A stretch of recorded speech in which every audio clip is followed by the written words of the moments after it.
So the next speaker is Akshayan Sudharshan. Apologies if I haven't pronounced it correctly. Akshayan is a propulsion battery system engineer at Pipistrel Vertical Solution. He has a degree in aeronautical engineering, specialized in aircraft and spacecraft design. He works at the forefront of sustainable aviation. He focused specifically on the development of future-proof production system battery systems. He also has experience with the world's first ever type certified electric power aircraft, the so-called Pipistrel Bellis Electro. And he has led, drawing on this experience, he has led conceptual design and preliminary studies for next generation electric aircrafts. He actively contributes to European founded programs where he explores novel energy storage solutions such as halide-based electrolytes, lithium metal cells, NO3 battery development systems. He has an expertise which bridges the gap specifically between small two-seater propellant aircraft and scalable hybrid electric propulsion technologies. So I will leave the floor to you. Are you on? Not sure if. Yes, can you hear me? Yes. Oh, great. Thanks for the introduction, Daniel.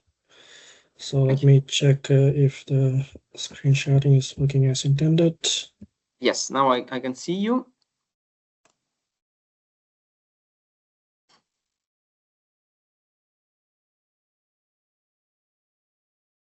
I cannot see your screen though. Yeah, I can see that. I think I'm the same issue that David is having, and so the sharing is not actually permitted from my side, from my organization. So let me check if I can quickly. Actually, I can see you among the presenters. Maybe as earlier, you can try to access again with that link, the presenters link. But I do see you among the presenters rather than the now. Yeah, can you see the screen now? Yes, now I do see it. Yes. Okay, just check. Is it in a full screen? Yes. Okay, great. Okay, good. Thanks, Daniel, once again for the introduction. Everyone, I'm Akshayan from Pipistrel. Hope you're all enjoying the summer school event so far. So I'm super excited to present you our vision towards carbon neutral aviation. Along the way, I will guide you through some of our technology scale-up trends that we are actually tackling to achieve this ambitious goal. So before we move on to our main content, let me give you a high-level overview of this presentation. First, I will give you a brief introduction of our organization, basically who we are, what we do, and what our value propositions we bring to some of our core business units. After this introduction, I will present you some of our unique products that we already have. The one that enables us to stand out from the competitive market. So those include some of our also contributions and synergies with other partners as a collaborative unit to bring closer to our share goal, which is, of course, decarbonization part. And last, as a final remark, I will give you some future perspectives on this journey, along with some of the challenges that we are solving systematically. So Textron, it's a Pipistrel subsidiary. It's like a multi-industrial company that gives a network of aircraft, defense, industrial, and other financial businesses that basically provides us customer with innovative solutions. So it is known for its unique brands such as Bell Helicopters, Cessna, and also Beechcraft. So in 2022, Pipistrel was acquired by Textron. In total, we have 6 business segments, and Pipistrel is now as part of the aviation segment. So we sit with Textron core business units for designing and manufacturing of sustainable aircraft. So here you can see the overall picture of Pipistrel products. It was established in 1989 in Slovenia. So Pipistrel has been at the forefront of design and manufacturing of hang gliders and also ultralight aircraft. So in general, basically, these are not only efficient, but also highly environmentally friendly. Pipistrel helped basically pioneer eco-friendly aviation, and its award-winning products, including some of the world's first electric airplane ever to fly. So using this, basically this all the year of knowledge, we built up decade of research and design and development activities. So based on this knowledge, basically we have developed a range of aircraft design, which is focused on recreation, touring, but also pilot training. So these are like mainly in general aviation. Starting in the bottom right corner, you can see the Pipistrel Taurus Electro, the groundbreaking two-seater aircraft, which is also like a self-launching glider. Above it, Pipistrel Pantera, which is like a hybrid electric variant of our demonstrator Pantera, focusing on improving the propulsion efficiency. We also worked on hydrogen related projects, many of them which demonstrate the feasibility of using liquid and cryogenic hydrogen and completes the world's first piloted flight of an electric aircraft. And this is basically purely on the hydrogen. And also we developed eVTOLs. Those are specifically designed for the cargo and the future cutting technologies like fully autonomous missions. And last but not least, we have Phyllis Electro. That's the world's first only type certified electric aircraft was ever built. So next slide, here you can see some of our technical excellence. I can go through briefly. So Pipistrel Vertical Solutions is our R&D certification where I'm working right now. We provide a wide range of services and conceptual design and preliminary sizing of powertrain aircrafts. So from that, we bring to prototyping and other certification activities. So our engineering capabilities is spanning basically full cycle development. So you can think about aerodynamic design, structural analysis, and system engineering, but also avionics and electronics. Everything is built in-house. So once we finish this so-called conceptual design, we move into the detailed design, as we call, where we construct and prototype our aircraft, following by some flight testing campaigns to validate the performance of real in real-time applications. So we also certified holder of design organization, certified from EASA basically. So we comply with the regulatory and the industrial standards for quality and safety, and that gives us a certain leverage for our company. For example, we can also do certification and supplementary type certificates in our own without needing other regulatory bodies. And together, we allow to take the aircraft in like an ideal, let's say, initial concept all the way to the certification campaign. So here you can again see some of our high-level overview of the complete aircraft portfolio. We now offer, as a part of Textron family, like a wide range of general aviation aircraft, spanning everything from long-range business jets down to like a light sports aircraft. So on top of the thing, you can see the Cessna Citation family. It's our business jets. These ranges from light series through mid-size aircraft, offering up to the long-range cabin comfort and business travels. Next up, we have the turboprops. These are like Bridgecraft King Air family. These among the world's most reliable twin turboprops. Besides Cessna Sky Courier, we also have like a cargo and passenger roles in our inventory. Like, for example, Cessna Caravan, that kind of remains workforce of an cargo for the regional aircraft missions. Then we move on to the piston aircraft. Those are like lower business segments. One example is Beechcraft. These are like super versatile. While Cessna Citation, Skyline, and Skyhawk used primarily pilot training and private flights. And finally, at the bottom, you can see These are the Pipistrel owns aircraft, like from Pantera to high-performance four-seater touring aircraft to the Explorer, short-field ultralight aircraft. So we also have Felis Club, serves as a training and recreational part of flights, and of course Felis Electro, together with our range of ultralight, represents the sustainable end of our portfolio. Yeah. Next slide. Okay, here you can look at some of our specialized part of aircrafts. So we also produce gliders, such as Taurus Electro, while the Sinus is more like a versatile gliders best for efficiency and long endurance. So on top of that, we also have unpiloted surveyor aircrafts. Those are designed mainly for autonomous surveillance and special missions. So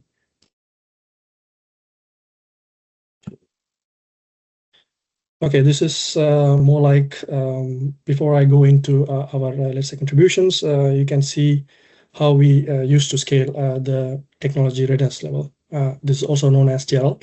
So it runs from basically 1 to 9, and it is a common language we use in industry to measure how exactly the maturity of the technology is basically. So for us, it's kind of like a backbone of systematic scale up. So basically how we move from lab scale all the way to the certification product, and without skipping any validation steps that are very crucial for the design phase.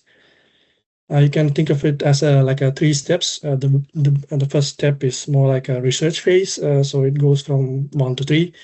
We go basically in principle proof of concept, and then we move on to the level 4. This is more like what we are doing right now with some of our EU projects, EU funded projects.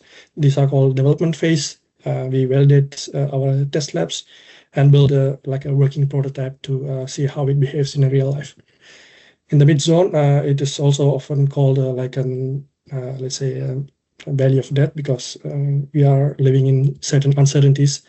But I think it's like a part of the journey we have to let's say solve incrementally.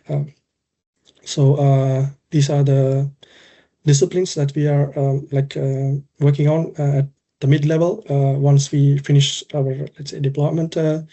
Now the development, and then we go to the deployment phase, which is like 7 to 9. That's where we actually prove in service. So we work together with EASA to certify them and work in real life conditions. So you might ask like why the electrification is basically needed. So to answer this question, I would say in my perspective is efficiency. So if you look at the combustion engine, it's kind of converts around 30% of its useful fuel, but the rest is kind of pretty much lost, and mostly has heat and other losses.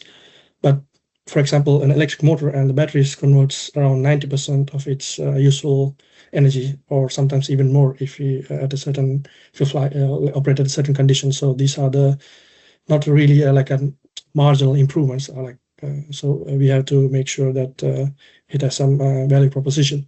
And second reason is, of course, the cost and complexity. You can see on the right side, combustion power has like hundreds of moving parts, while electric motors have like very essentially basically few, like 1 or 2. And this means few point of failure, and also less maintenance and downtime. So there is basically no fuel and exhaust or other systems that are kind of heavily influenced by vibration and other noise levels, which are also very important when it comes to sustainable aviation. The result is at the end lower cost per flight hours, and it is much simpler. So it's more let's say easy for us to maintain the scalable supply chain. And for the aviation specifically, the real problem is the energy density, which is why electric flights makes like most sense today at the very low business segments, like 2-seater propeller driven aircraft, like a fixed wing. Yes, yeah, like ICE do have more energy compared to sustainable alternatives, but eventually, in my opinion, they will convert to the like a more efficient technologies in the future. So electrification basically gives us high efficient and simplicity advantages. So that brings us to our flagship aircraft, the Felis Electro. The main achievement of certification is specifically comes from the thermal runway conditions. So we have somehow managed to certify to mitigate thermal runaway propagations, basically. So that's why we are holding EASA CSLSA type certification. So these are like not like an experimental approval. It is like a clear commercial operated aircraft, mainly for pilot training. So it is like a two-seater, again, as I said, very at low business segment. It produces roughly like 60 kilowatt of power at settings, during cruise around 20 kilowatt, and it can maintain 90 knots, and it can go up to 50 minutes plus 10 minutes VFRs. So VFR is actually visual flight rules, which I come back to you later. And it's well suited for, like, as I said, pilot trainings for now, for obvious reason.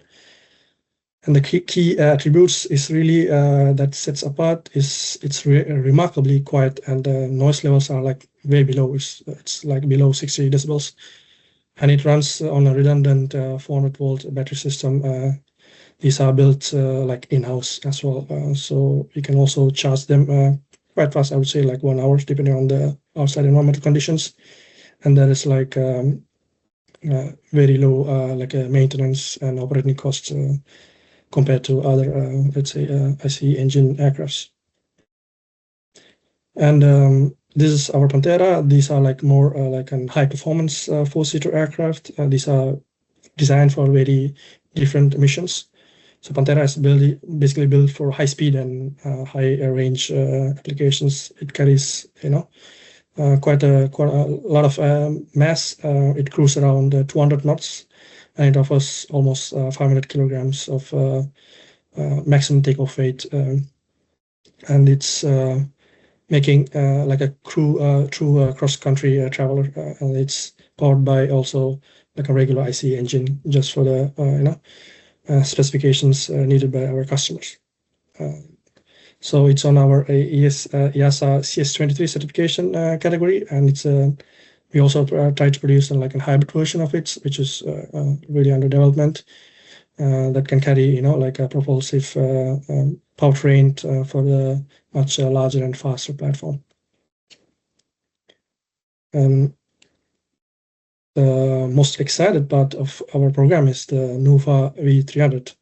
This is basically a large VTOL aircraft. It is fully autonomous, and that can only work remotely. So we achieved the first flight recently, and it is designed to carry almost 600 pounds of payload over up to 300 nautical miles, basically. So it can carry a loaded through, let's say, the pallets like lost cargos easily from the front bay. And it's very useful, we think, and it's still under development. And the unique feature is it's really zero emission flight, and the powertrain for vertical takeoff and landing combines with some other ICE engines to efficiently transition from takeoff and forward flight to cruise. And it's also like a true runway independent, so you can take off and land with even like a very rough surfaces. And it's operate, as I said, automatically beyond the visual line of sight that can be only monitored from the ground station. So for this logistics and disaster relief, all the way to ship to offshore delivery is really possible.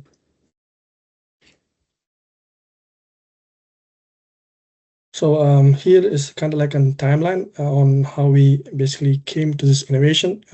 So when people actually see Felis Electro for the first time, they often assume, okay, it's just a regular product development, but actually it's much more than that. So basically what we have done is, in this timeline, went from all the way from 2007 to 2021, it's almost like 90 years of deliberate step-by-step development, where each phase the aircraft is actually go through several improvements. Especially we worked on EU projects to de-risk these let's say uncertainties from step by step. So basically, as I said, our journey began with Taurus Electro. That's the world's first two-seater aircraft that can be produced massively with our production scale. And also soon after that, Taurus G4 came in, and we won NASA's Green Flight Challenge in 2011. By this, we have secured some additional fund, and further those years, we launched Taurus G2, which is like a refined powertrain and proving aircraft for the electric flight could actually be practical, not just an experimental. So in real turning point that came in 2014 with the WhatsApp project, where we have practically established the first practical electric trainer. It showed for the first time that we are capable of flying electrically that could handle demanding of a higher cycle life. Basically, for these are like demanding for the flight schools. So WhatsApp became the, let's say, the directional fortune of the Alpha Electro, which has entered service around 2017 as a purpose for built electric trainer. We also invested heavily in European collaborative researchers, and it is really where the science matured. Through EU projects, we developed ground tests, basically from 200 kilowatt serial products, hybrid electric powertrains, all the way for general aviation. Together with the partner across Europe, we helped fly the world's first four-seater powertrain hydrogen fuel cells that could actually help us to learn more about the let's say the implications that we have with semi like an hybrid powertrain, for example. And every one of these programs fed kind of like these knowledges back to our engineering team, basically on batteries and power electronics, thermal management, also all about the safety and reliability of our flights.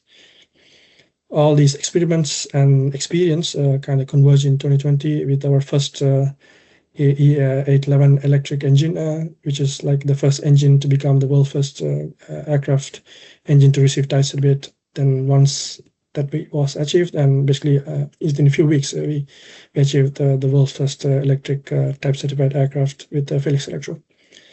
So thanks to these, let's say, collaborations with the regulatory work frames, we achieved this in a very short, quite significantly. So as I said, this whole Felix Electro is not like a single breakthrough. It's more like an step-by-step idea that came from pioneering ideas to certification all the way to commercial operations systematically.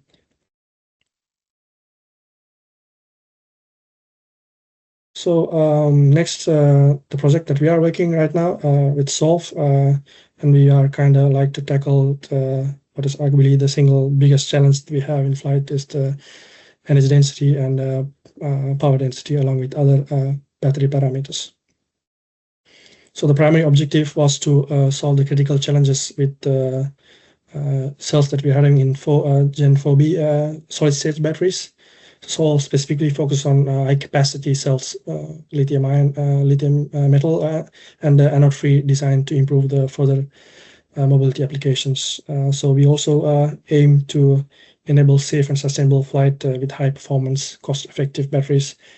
To do so, we scale our, let's say, product to meet the demands of automotive as well as aeronautic applications. So why we are doing this and why this is matter for us, because solid states really promise like a real, let's say, challenge, which is, as I said, the high gravimetric and volumetric energy densities, meaning it has like more energy for the less weight and volume, which is important for aircraft performance. And also, not to mention the longer cycle life. We don't want to replace our batteries every, let's say, a few years. And also, our customers want much faster recharge capabilities, which are obvious in any applications these days. So for an aircraft, energy density is everything basically. So which boils down to the weight of the aircraft and then translates into the range and payload of aircraft. So now where we fit in this project, as Pipistrel plays an important role. So we act as an end user and a system integrator. So we basically take all the cells and then do some let's say testing at lab scale, and then we test them according to our own specifications. So we don't rely on normal regular let's say conditions. We purposely design these cells to match our application. So what we define is also not only at cell level but also module level specification, and those requirements, these are like really useful for aviation. And critically, we established like a rigorous testing protocols. Those can be used for validation of our battery characterization and also quality of these batteries in accordance to regulatory and standards that we are using right now. So here you can see the global approach what we have took. We basically took for our applications and used those let's say all the requirements to establish like a unique set of requirements. So we converge all of them to, let's say, a single useful battery parameter, so that can be used to development of the cell of Solve project. So as I said, we also focus on not only at cell level but also at module level, which is quite important for us to, as I said, to basically to see what are the, let's say, mitigations that we can have in real life. And you can also see some of the standards that we have to comply. And these regulatory standards are very important because safety is in our business. So we have to also make perhaps recommendations to any changes that are needed based on our experience that we have gained in this project. Here you can see the battery specification. So our battery is like a 400-volt battery architecture configured in 96 in series, 12 parallel to bring almost 11 kilowatt hours of useful rated capacity. And it discharges around 120 amps, so it's around 4C if you convert to the C rate. And most importantly, these are like liquid cooled, and it has two batteries. So in total, we have like 20 kilowatt hour which can be used for like a very power demanding flight phases like takeoff. And the key limitations that we have right now is this is only flight operated for VFR, so basically visual flight rules. That means pilot cannot operate in a very low, let's say, field of environment where there are like a lot of, let's say, fog or like any other like a night rainfall, blizzard, and icing condition that kind of prohibits the view distance of the pilot. And as I said, the endurance is very low. It's like 50 minutes plus 10 minute reserve. And we are planning to improve this in the future generations. And most importantly, it is protected for the thermal runaway. This is kind of like an elephant in the room, what we have in aviation. Perhaps I can discuss this later in this slide. So here you can see some of our flight phases. So the most critical phase that we're having right now is takeoff. Here we are kind of known based on our experience and statistical data that anything could go wrong and the pilot have to take proper actions. So when it comes to thermal runaway, I also like to compare with the automotive industry. So if you look at really how automotive is doing, if you have any, let's say, fire in your car, you can simply pull down and then just safely exit. But in aircraft, there is no other way, right? So how are you really going to solve this? It's not really basically how powerful the risk is when it comes to fire and explosion. It's all about the mitigation of risks. So what we are kind of want to do is, instead of, let's say, having these fires, this has to be contained in a certain level. And also we want to mitigate the risk of propagation. That's the only way we can tackle this.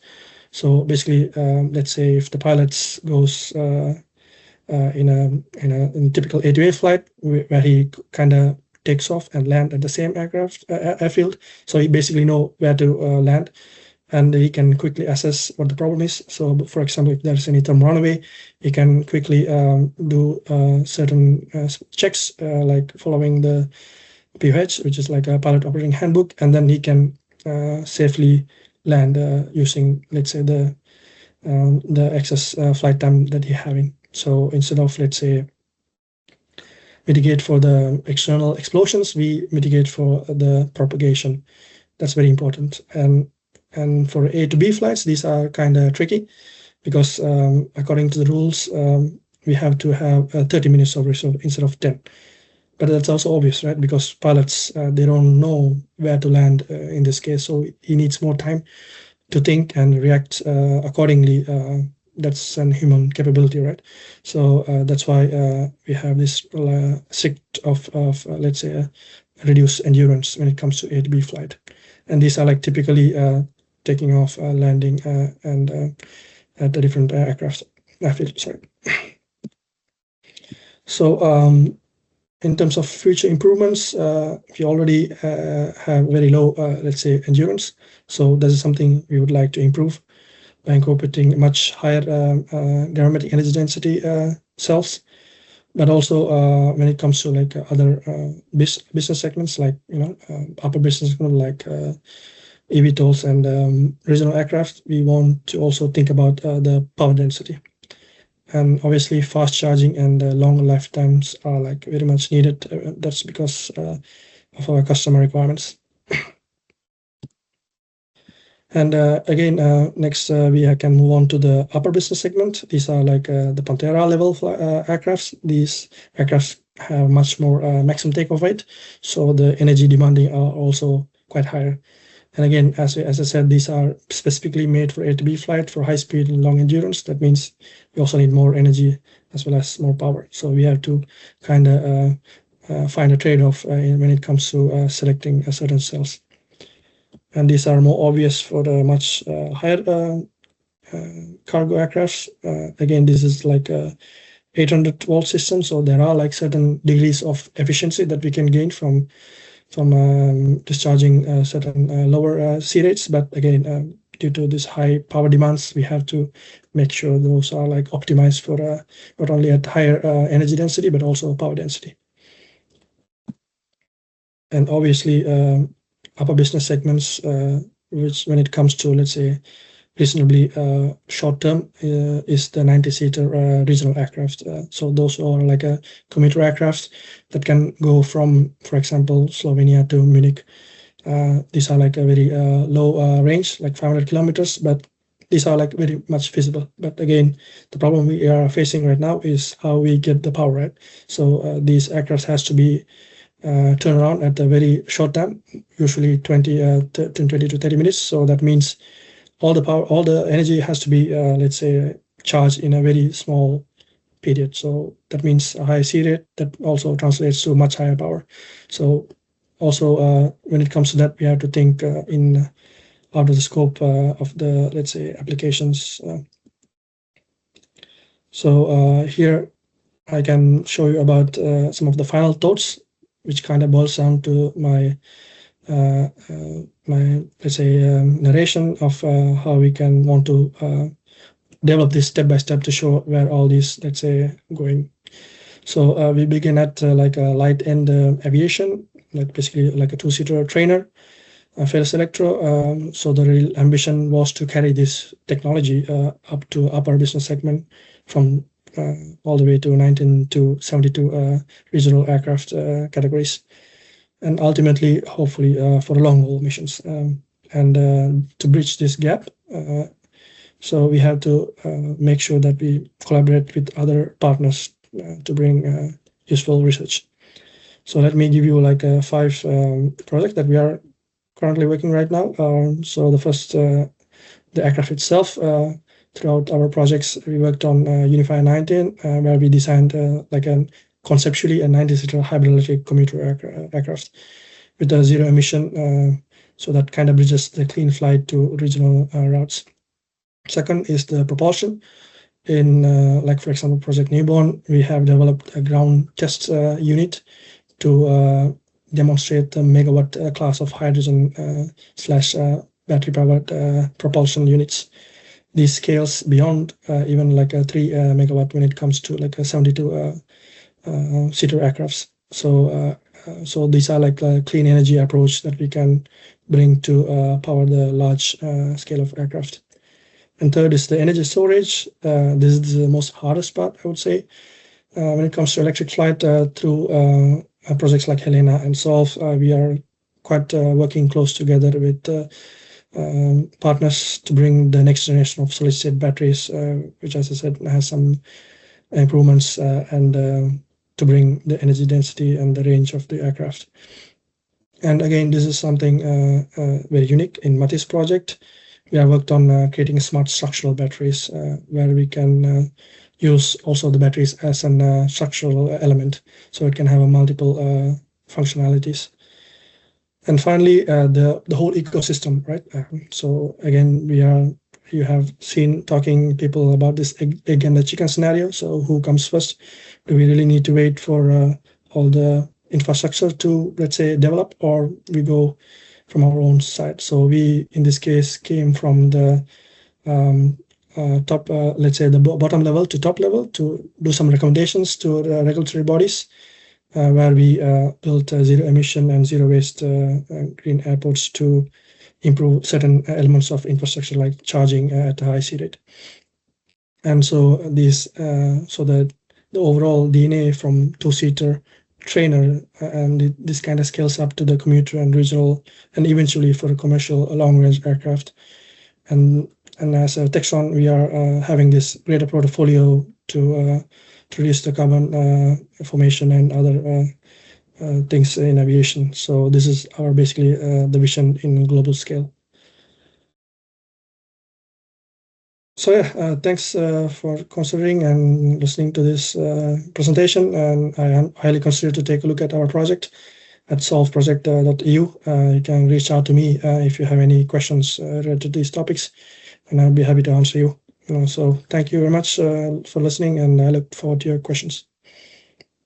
Thank you, Akshayan. I do have a question. How do you see the future of within the next 10 years of electric aviation? Do you see it will be limited to small aircrafts or niche applications or hybrid systems, or do you foresee a future as well in a more widespread as a more widespread application of this type of system, these technologies, or will it be limited to small example of small aircrafts, hybrid systems? So basically, it's other way around. So with, let's say, all these demonstrations that we have working right now, kind of shows to not only for regulatory bodies but also for the other, let's say, partners to see, look, this is kind of feasible, right? And basically, how it is leaning towards to the upper business segment. We do believe that all the uncertainties that we have right now with the regulatory bodies, because these are also kind of work in progress. So again, like this is something we have to tackle, right? So as a business segments, especially when it comes to high risk applications, we cannot simply rely on this type of uncertainty, right? Because there are like so much of efforts are putting on the design and development, but also certification.